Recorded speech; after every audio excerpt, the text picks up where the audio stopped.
Ali tom ali thi dokha he dokha ba dokha silu picha ali ya ali ibadeng la lemba anam jepoishu hilak no asal kipa kitu yak kan ya klan hiba ya klan hibi dia ribut ban dokha ki dokha menta kiti kiba ban kinte kiba leu kon kita pila ban penak dulu kat no banget ki boy ha kau len singa ket kat no uli bukit aspak sampo sitai gitu dia uli sipawa ada kiket kumba sipak sampo situ ni na so yang mo kata kata iba buat kuliah tapi isa macam ni jangan jadi dak itu hey Thì sa sustain mo ki ka address min sa yapoy. oh contoh jangan kesukai kita address This is a 100 days action plan from the district for district wise. So regarding this, the office of the District Legal Service Authority, as based on the direction of MALSA, the National Legal Service Authority, so we are having this 100 days program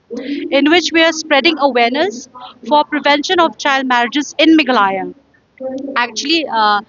that's what we want to make people aware of, so that there's one scheme known as ASHA schemes, whereby this schemes provides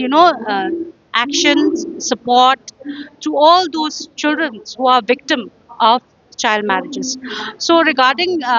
what the Office of the District Legal Service Authority do is basically providing them with free legal aid as well as helping them to navigate in the process of all the legal process which is required, because most of the people will not be aware as to where to go, how to go about it. So that's why as a office of the District Legal Service Authority, we are there to guide them, and also based within this ASHA scheme, we can also provide them support,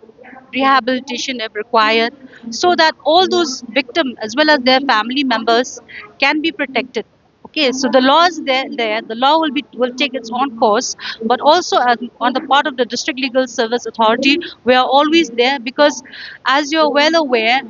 as per the Legal Service Authority Act also, children are also entitled to free legal service. So that's why based on this scheme, the National Legal Service Authority have come up with such scheme to protect these children who are the victim of child marriages.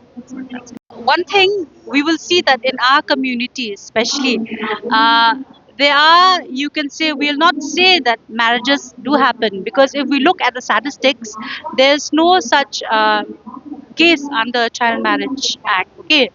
so that's why in our society we see that there are so many live-in relationships are going on between those minors are there, okay, who are below the age of 18 or below the marriageable age. So what I have to say in this, even though they are not they will not be punished under such law that we have, that is under the Child Marriage Act, but there are other very very strict laws are other there, like POCSO Act, like various laws are there to punish them. So see, nowadays we can see that I will not say that there's a rise of child marriages or child cohabitation, but there are less cases because of strict laws are there. So